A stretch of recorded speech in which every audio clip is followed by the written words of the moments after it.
Masechet Zevaḥim Daf Zayin Itmar Toda sheshechata l'shem todat chavero Rabba amar keshera Rav Chisda amar pesula. Let's say we have a case of two people, Reuven and Shimon, who both obligated themselves to bring a korban toda.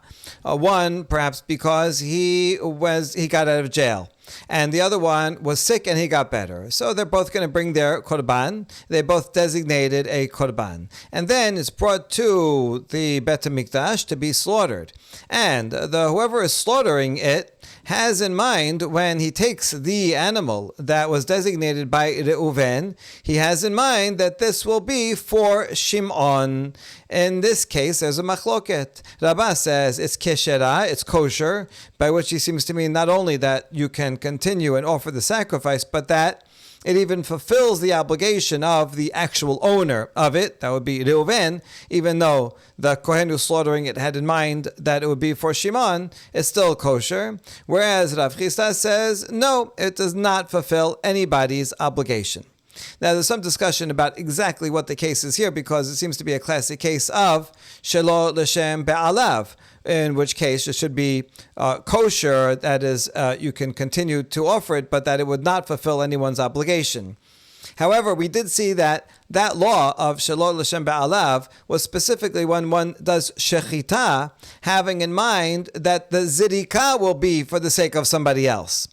Whereas here, it's actually doing the slaughtering for the sake of someone else. So that might be a distinction. Another type of distinction is that if they're bringing the korban todah for different reasons, like for one getting out of prison and one getting illness, so what if he has in mind that, this is Reuven's korban, but he has in mind not the reasoning of Reuven, because Reuven got out of jail, but rather the reasoning of the other person who was sick and got better. So he's applying the wrong reason to the wrong korban. Okay, so there's some discussion about what exactly the case is, but anyway, there is a machloket about it. What's the source? Rabba amar keshera, toda l'shem toda nishchata. Rav Chisda amar pesula l'shum shelamim dideh nishchata ba'inan. Rabba says it's kosher because it was supposed to be a korban toda, and it is a korban todah, so it's therefore it's within the realm of the proper korban, and so that's okay. He's going to explain his proof further. Rav Chisda, however, says no, it's not good because he has to bring it for the sake of his own shelamim. We'll see why he says shelamim, even though we're talking about a korban todah, but it has to be for the sake of his own korban, and it was slaughtered for the sake of somebody else. And therefore, it does not fulfill the obligation. Amar Rabba, Mina Amin Allah, Rabba says, I will tell you where my source is. Look at this following baraita, Detanya. Ubesar zevach todat shelamav b'yom akribo et zivcho. Pasuk regarding a korban todah says the meat of the sacrifice of his thanksgiving on the day that he offers it shall be eaten. Abba Chanin amar mishum Rabbi Eliezer bא ללמד תודה ששחטה לשם שלים כשרה שלמים שנשחטו לשם תודה פסולים. מה ההפרש בין זה לזה? תודה קרויה שלמים ואין שלמים קרויים תודה. And regarding this pasuk, Abba Chanin says in the name of Rabbi Eliezer that the pasuk comes to teach that if you had a korban todah and you slaughtered it having in mind that it will be a korban shelamim, that's okay. But the other way around, if it's designated to be a korban shelamim, and you do shechita, having in mind that this will be a korban todah, then that's no good. Why? What's the difference? Well, because todah is called shelamim. In other words, todah is a subset of shelamim. So therefore, if it is a korban todah, really, I should have in mind it's a korban todah. Instead of saying it's a korban todah, I have the bigger category in mind. Well, that's okay. It's like if you have a fruit, you should say ha'etz. But if you have the bigger category in mind of adama, and trees come from the ground also, then you don't say another beracha. So if you have in mind the bigger category, that's okay. But shelamim is not called a todah. A shelamim is not a subcategory of a todah. I said I'm going to give a shelamim, and then I have in mind a todah. Not every shelamim is a todah, and therefore that's no good. That's the end of the braita. Now here's Rabba's proof from it. Shelamim l'shem todah pesula, hatodah l'shem todah keshera, my love de chavre. we can infer from the case that the Baraita chooses to teach us that it says a shilamim for the sake of a todah is no good. But what if it was a todah for the sake of a todah? Then it would be good, because the Baraita would certainly give the biggest chidush. And so by saying only that a shilamim l'shem todah is pasul, that means a todah l'shem todah would be kosher. Now, what does that mean? A Thanksgiving offering for the sake of a Thanksgiving offering? Does that not mean that he's giving it for his friend? And so Reuben designated an animal, but now the shechita is being done on behalf of Shimon, and that case would be good, because only if it's a different type of korban altogether, that would be bad. But if it's the same type, even it would be okay, and the chidush would be even if it's for someone else, and that it could prove for Rabbah. We said no, it's talking about his own korban todah. For example, a person might be liable to bring 2 korban todahs. Maybe he got out of jail and got better after being sick. Same person. And so he devotes himself to bring 2 korban todahs. He has to bring both. And so what if he switches? The one that he meant for getting out of prison, he says, this one will be for the getting better. He has in mind the wrong one when he does shechita. That's okay. That's what it's talking about. That's todah l'shem todah. Who says it's about for someone else?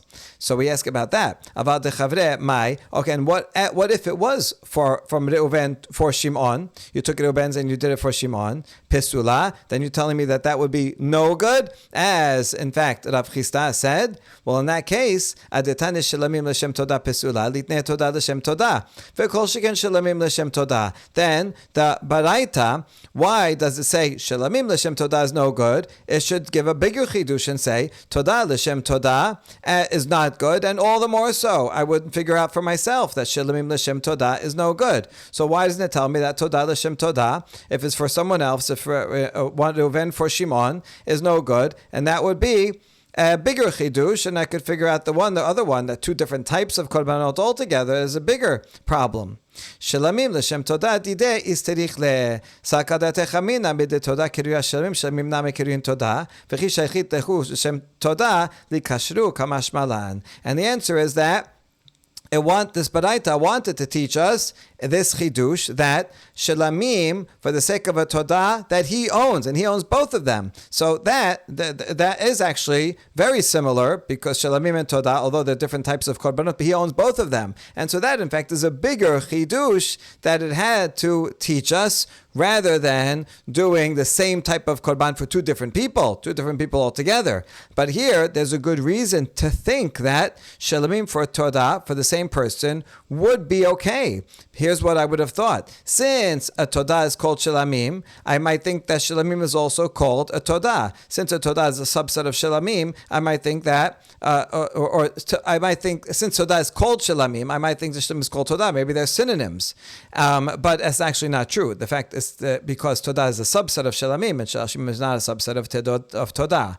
But I might have thought that it is equal, and therefore, if I slaughter a korban shelamim in the name of a todah, that it would be good. Kamashvan, the Baraita has to teach me this, and this is a bigger chidush, because in one direction it's okay, but the other direction is not okay. That's why it taught this. But in fact, if it was for one person for the sake of another, it would not be good. And so this Baraita is certainly not a proof for Rabbah, because it can be easily explained by Rav Chisda.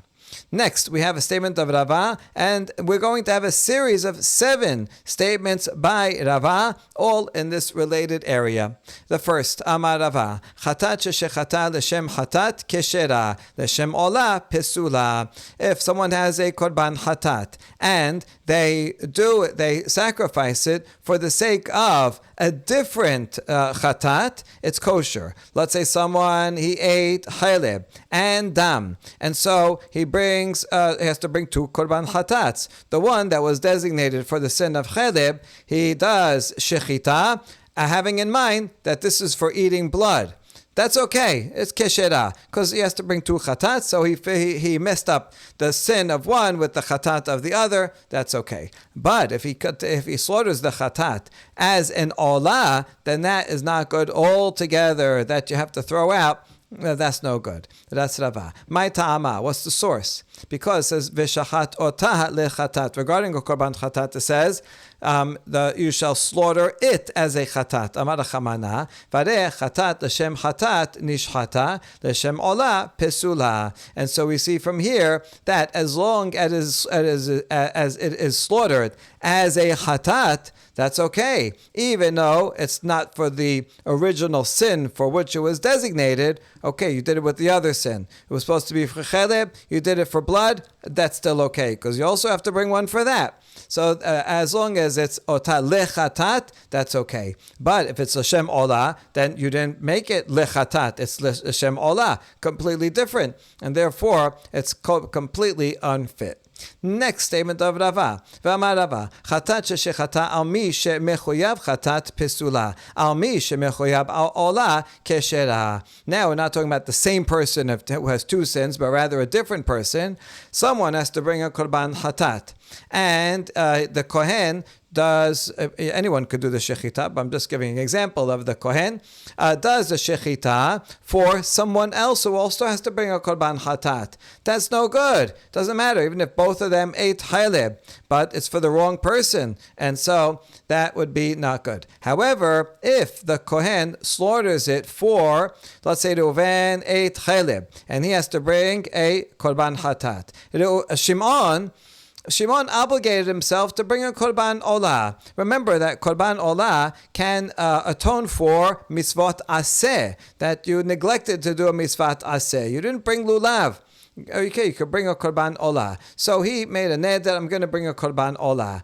So if the kohen had in mind that this is going to be for someone who's liable to bring a korban olah, it's kosher. My ta'ama. Why? Here, it's supposed to be a chatat. Now you're going to use it for an olah. Chatat for a chatat is no good. But chatat for an olah is good? This doesn't make sense. If anything, if it's the same type of korban, isn't that better than being a different type of korban? My ta'ama. So what is the reasoning? What's the source? Because it says, Pasuk says, "Vechiper alav velo al chavero dum yadideh b'mchoyav kapara kemoto." Says that the korban hatat will atone for him and not for his friend. So from here you learn that if Reuben is liable to korban hatat, it can only be used for his sin, and even if Shimon did the same sin, no good. Alav velo al chavero. However, this nullification is only if his friend is similar to him, in that Reuven and Shimon both did a sin with similar atonement that both require korban hatat. So actually being more similar makes it worse. You both have to bring korban chatat, v'chiped alav, only on the owner who made that sin, but not on his friend who is just like him in that he has to bring a korban chatat also. No, he is excluded. So chiped alav excludes someone who is similar to him, who requires atonement like him. But that's not the same as in olah. If Shimon needs a korban olah, and Reuven korban hatat, and the kohen slaughtered it for a korban olah, then that's not called havero, who's excluded, because he's not similar. He requires atonement as for an olah, for a positive commandment, not a chatat, and therefore, paradoxically, the sacrifice is valid. Next statement, V'amar Rava. We're going to re-quote this one in the next one, because this one seems to contradict what we just said. Here he says, Chatat shechata al mi she'eno mechuyav kelum pesula, she'en lecha adam b'Yisrael she'eno mechuyav aseh. Reuven ate chaleb. He has to bring a korban chatat. And then the kohen does shechita for Shimon, and Shimon is not required to bring anything. He didn't do any lo ta'aseh for which he is liable to a chatat, and even he didn't take upon himself to bring a korban olah. He's not liable to anything. It's no good. Why? Because there is nobody in Israel that is not liable to some violation of a positive commandment. There's always a possibility you could have done another mitzvat aseh and that you didn't do, right? You could have visited someone who was sick. You could have gave some tzedakah. All things that you could have done that you didn't do. So everyone, in a sense, is liable for some atonement, and that atonement could be done by a korban hatat, as we see here. V'amar Rava, hatat mechaperet al chayve aseh mikav hachomer. Al chayve karetot mechaperet, al chayve aseh lo kol sheken. Rava says even a korban hatat can atone for violations of a mitzvah aseh. Even though usually a chatat classically is for a lo ta'aseh. But we learn this from a kal vachomer. If a korban chatat can give atonement for something for which one is chayav karet, like eating cheleb, but you did it by mistake, okay, you bring korban chatat, then for an aseh, for not fulfilling a positive commandment, which is a lesser category, less stringent, all the more so a chatat will atone for. So the point here is that this guy, Shimon, who he didn't do a negative sin, he didn't obligate himself to a korban olah, and yet you're saying it's pasul. Why?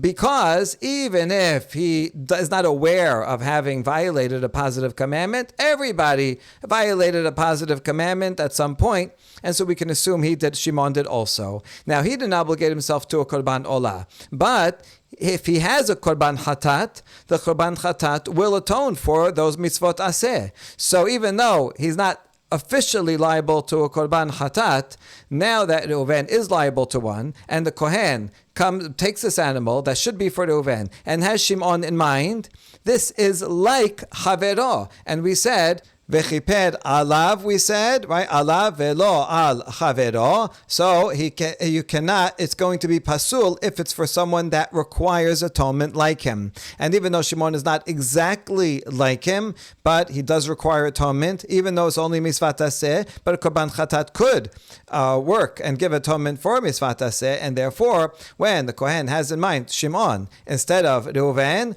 then it would give him atonement. Since it would give him atonement, he's called Chavero, and since he's called Chavero, he's excluded because of Vechiper alav, and therefore the korban is not fit. Now we ask, Lememra de bar minahi. Now, are you telling me that a violation of a misvat aseh is the same category as what a korban chatat will atone for, and you can compare? You're going to put in the same category misvat aseh and misvat lo ta'aseh?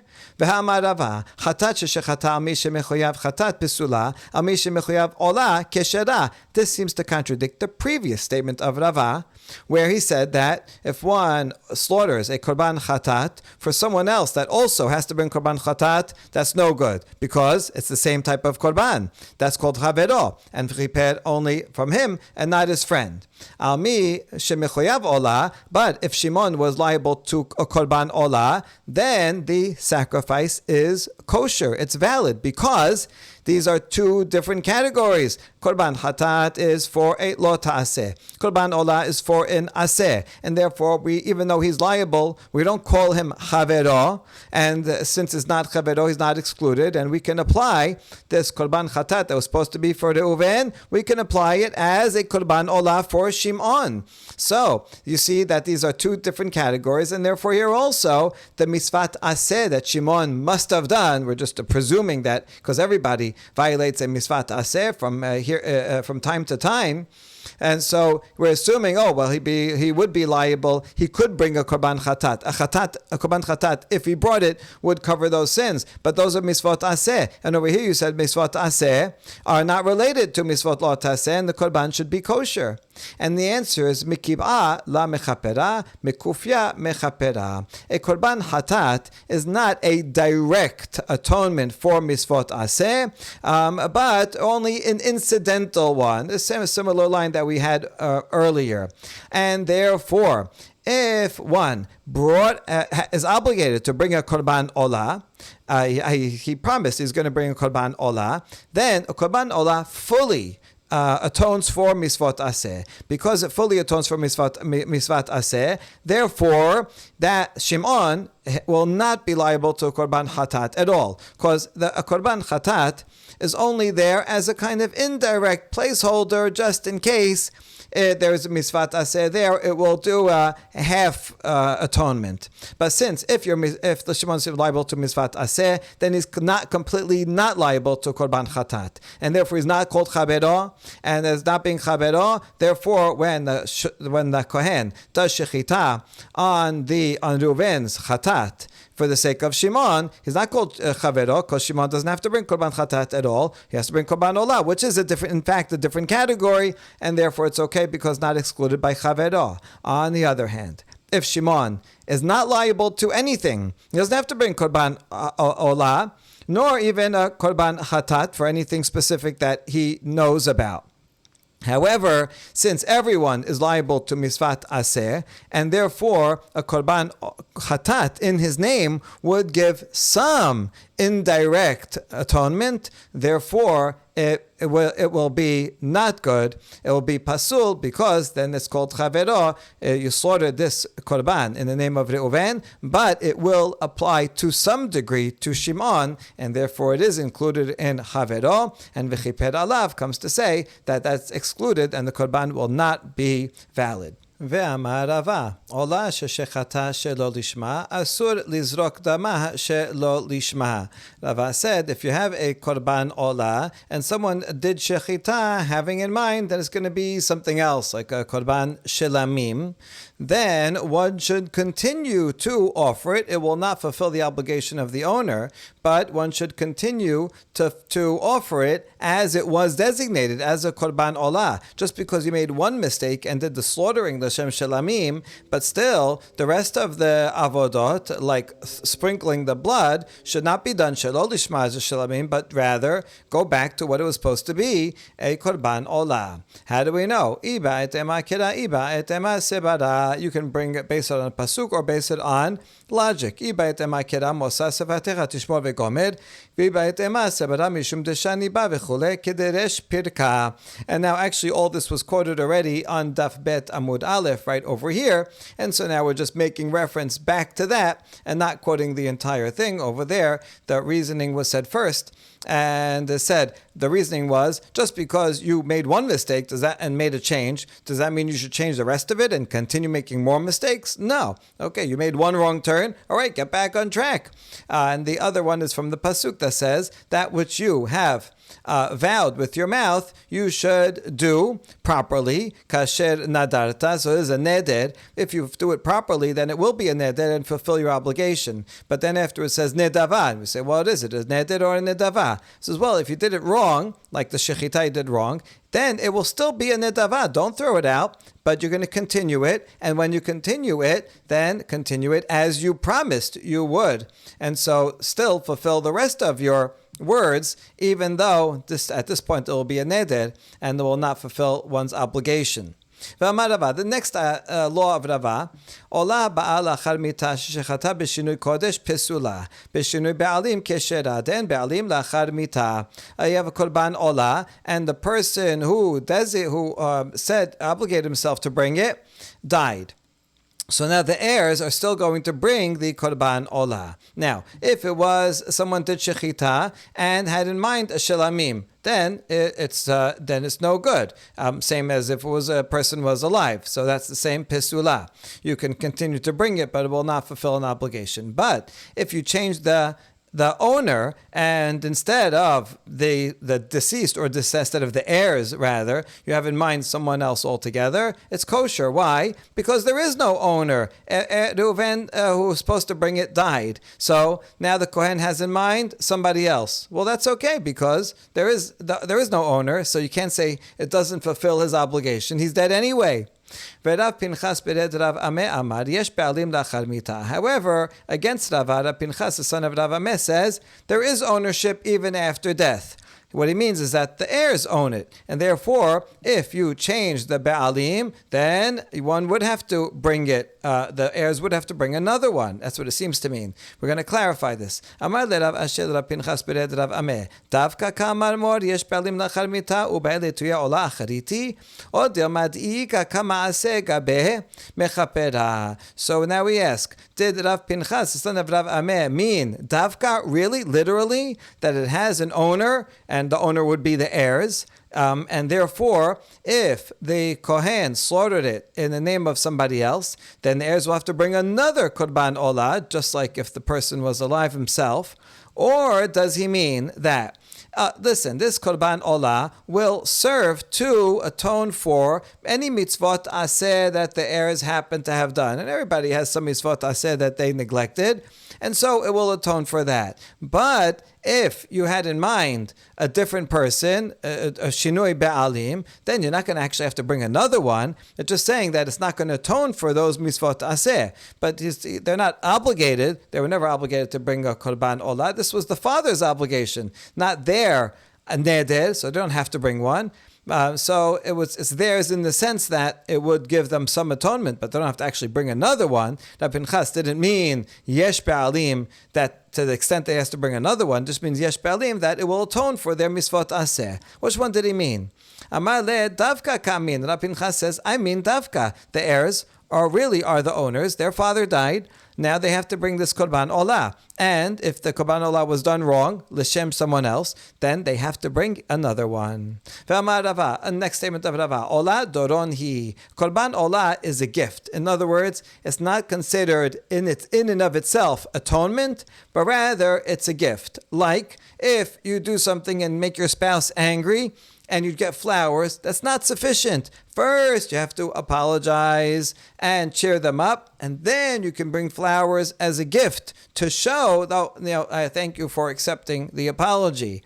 So that's the same thing with the korban olah. It's not the atonement itself. Hechidameh, and this is the proof, right? What would be the case? How could a korban olah work? Ideleka teshuvah zebach reshaim to'eva. If the person didn't make teshuvah, well, then this is called the sacrifice of a wicked person, which is an abomination. Pasuk in Mishleh. ואיקה תשובה והתניא עבר מצוות עשה ושב לא זז משם עד שמוחלים לו אלא שמאמינה דורון הוא. And the Braita says if a person made teshuvah, the Braita says that if someone violated a mitzvat aseh and they made teshuvah, he doesn't move from there and he's already forgiven without any delay, which means immediately, even without a korban. So it's all dependent on teshuvah. So what's the point of the korban olah? It's a gift, an extra sign to say, I'm so glad that I made teshuvah and I have atonement. Now you bring the korban olah afterwards as a follow-up. Tanya namehachi, amar Rabbi Shimon, chatat lama hi ba'a, but lama ba'a lechaper, ela lama ba'a lifnei olah. Raklit shenichnas, risa peraklit nichnas, doron acharav. There's a braita that supports that statement of Rava, because Rabbi Shimon says, why do you bring a korban hatat? Now we interrupt. What do you mean? Why do you bring korban chatat? Obviously, it's for atonement. No, this is what we meant to say. Why does one bring a korban chatat first before korban olah? We saw this rule earlier in the Masechet, that when you have to bring two, chatat first and then the korban olah. And the answer is, it's like your advocate. Advocate comes in first. You're guilty of a crime, so first your lawyer goes in and defends you. And okay, now you're declared innocent because the advocate did a good job. That's what the korban chatat is doing. So then, afterwards, you could send a gift to the king and say, oh, thank you for hearing out my case. Thank you for granting me innocence. And so that's the korban olah. So we see here also that a korban olah is not in and of itself atonement, but rather a follow-up after one achieves atonement through teshuvah and or a korban chatat. We continue with the Mishnah that said, Chutz min ha-pesach ve'ha-chatat, that regarding a sacrifice, if it's slaughtered, l'shem, a different type of sacrifice, then for all other types of sacrifices, it's kosher. You can continue to sacrifice it. However, it will not fulfill the obligation of the owner. However, there's two exceptions, and that's korban pesach and korban chatat. If one slaughters it for the sake of a different type, then it's not good at all. You cannot even continue the sacrifice, and certainly it does not fulfill the obligation of the owner. Pesach minalan. What's the source that pesach shelo l'shem is not good? Tichtib, Shamor et chodesh abi ve'asita Pesach, shiu kol asiyotav l'shem Pesach. Pasuk in Devarim says, observe the month of the spring and make a sacrifice. This verb, ve'asita, is referring to the various avodot, that all of the avodot, all of the actions that you do in order to prepare the Korban Pesach, starting with Shechita, has to be L'Shem Pesach. Ashkechan Shinui Kodesh, Shinui Ba'alim in Elan. So far, we know that if you change the type of offering that it is in your mind, then it's not going to be good. But what about if I change the owner? If I have a different owner in mind when I do the Shechita, how do I know that that's not good? דכתיב, ואמרתם זבח פסח הוא, שתהיה זביחה לשם פסח. אם אינו עניין לשינוי קודש, תנאו עניין לשינוי בעלים. Because the pasuk says, you shall say, this is a sacrifice of the Pesach. It is who? And that teaches that the zevicha, that's the slaughtering, has to be for a Korban Pesach. Now we already know that. We just learned that from this pasuk, Shamor. So why do I need another pasuk to teach me the same thing? Therefore, since it's redundant, if it is not teaching us Shinui Kodesh, because I already know it, then that's the rule. You can use it for a different matter. And the other matter will be Shinui Ba'alim. If you have a different owner in mind, then also the Korban is no longer good. Ashkechan the mitzvah, la'akeh min elan. So far, we only learned that if the korban is shinui shem or shinui be'alim, then it will not fulfill the mitzvah of the owner. He'll have to bring another one. But how do you know that this is me'akev, that it will actually disqualify the offering itself and you cannot continue to sacrifice it? You got to throw it out altogether. Because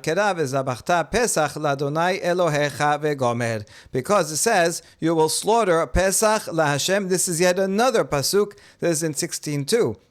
This previous one, Shamor, was 16:1. So it says it yet again, that you have to slaughter it as a Pesach. What's this extra pasuk doing? It's teaching us that not only does it not fulfill the obligation, it also is pasul altogether.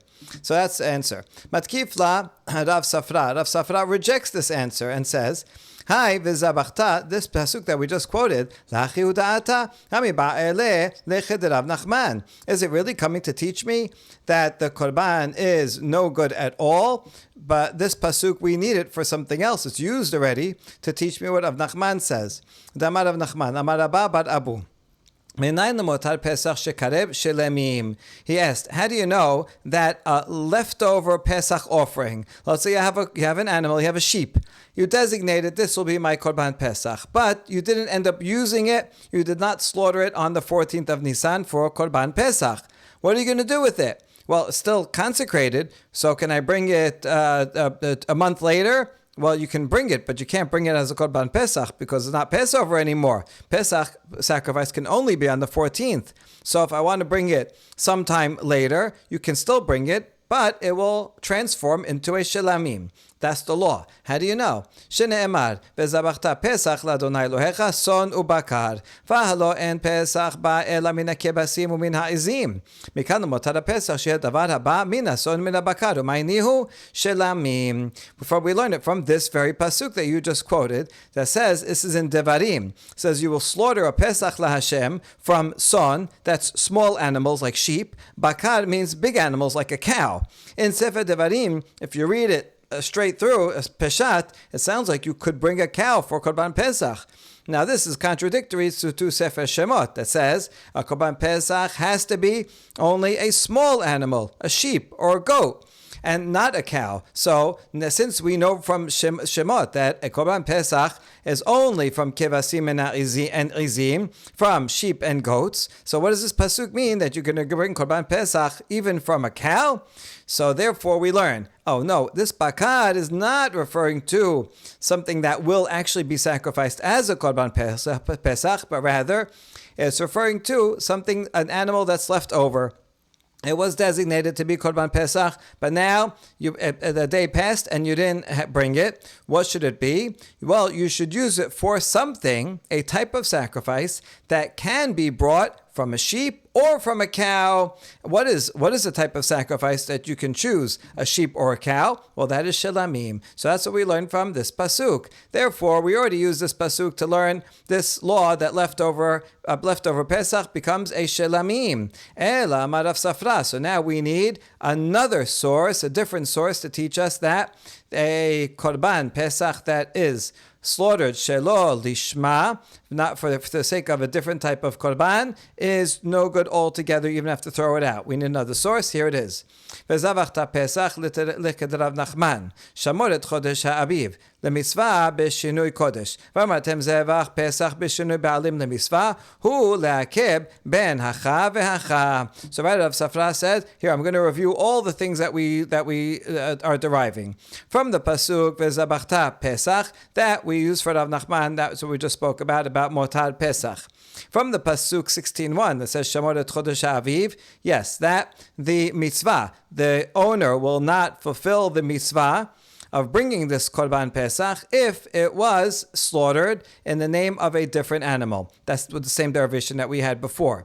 And then from the pasuk V'amartem Zebach Pesach, that's pasuk in Shemot, that will teach, that was redundant because we already know that has to be slaughtered for the sake of Pesach. So as we've said before, imeno inyan b'shinui ba'alim lemitzvah. That will teach me that if I slaughter a korban Pesach, we're having in mind the wrong owner, then also the owner will not fulfill and he has to bring another one. So from these pesukim, I only learned the mitzvah that the owner does not fulfill. And from the word hu, that's the next word. V'amartem zevach Pesach hu. The word hu comes to teach me that it's indispensable that if you have the wrong intention, whether the type of sacrifice or the owner, then it's no good altogether. It's totally pasul. So that's what we learn it from the word, from the extra word hu.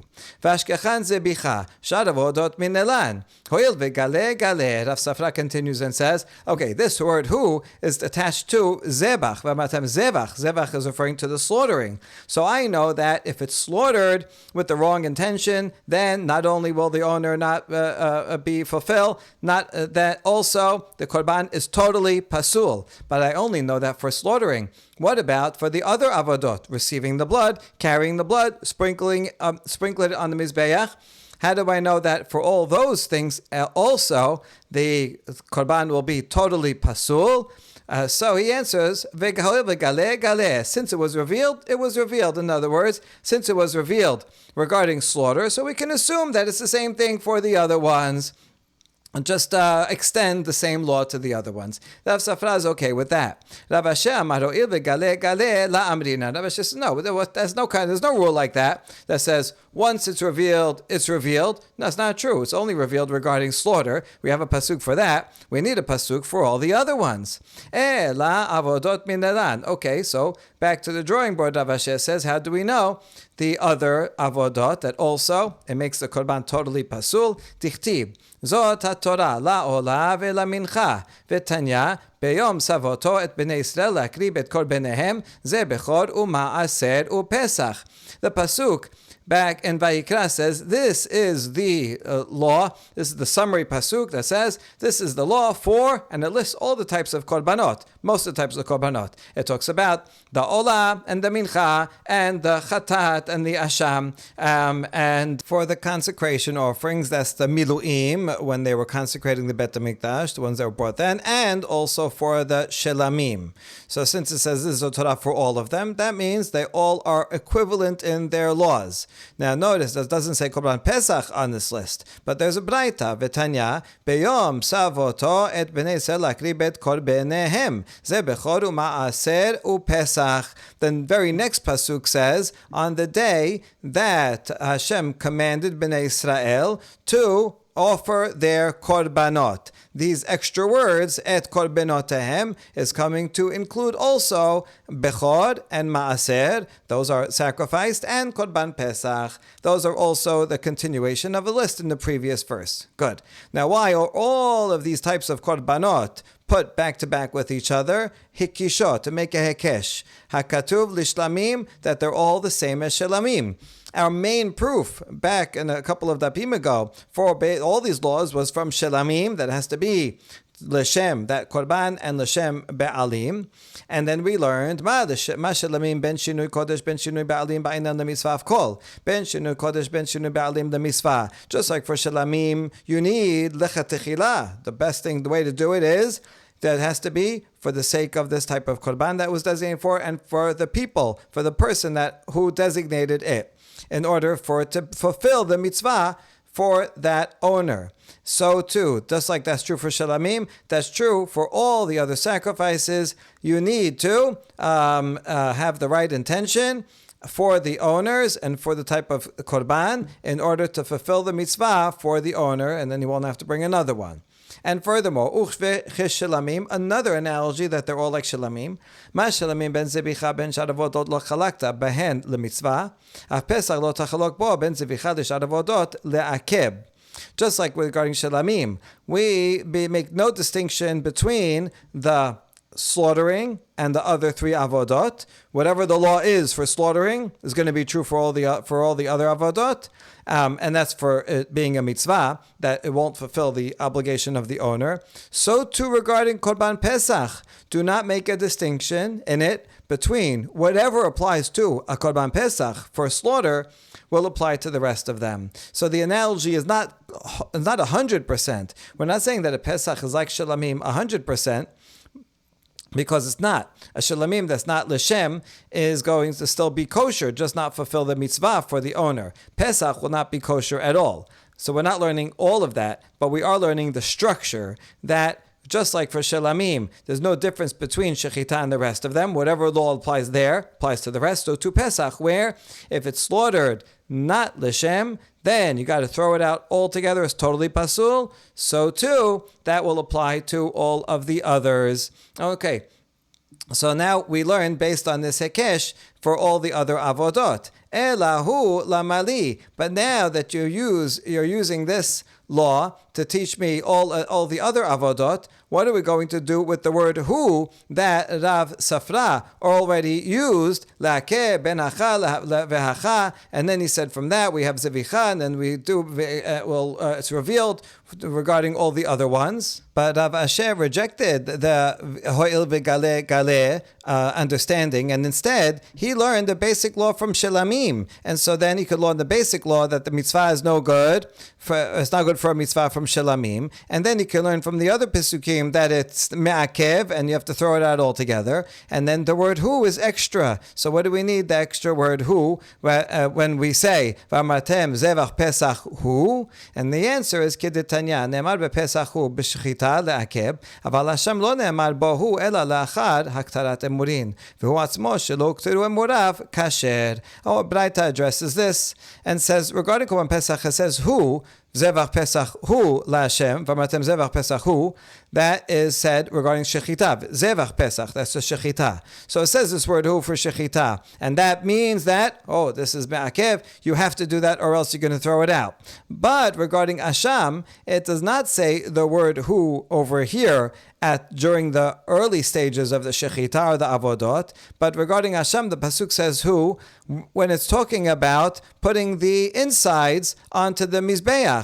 Now, putting the insides onto the Mizbeach is not a necessary thing to do. If you skip that, the Korban would still atone. So hu atzmo, if you didn't put the emurin, still it's kosher. So the fact that it says hu later on teaches me that for a Korban Asham, just like the putting the innards on the Mizbeach is not me'akev, so too for a Korban Asham, even doing the 4 basic avodot, if you did it shelo l'shem, it would not nullify the korban altogether. The owner still has to bring another one, but it's kosher and you can continue bringing it because hu is put in a different spot than it is regarding Korban Pesach. So here we see that regarding Korban Pesach, the word hu has to be there at the spot of Zevach in order to teach me that Asham, look, hu is in a different place. I would have expected to be the same as Korban Pesach. Since hu is in a different spot than Pesach, so I need the word hu in Pesach to be where it is, so that I could learn that Asham has a different law from that. Baruch Adonai Le'olam, Amen ve'amen.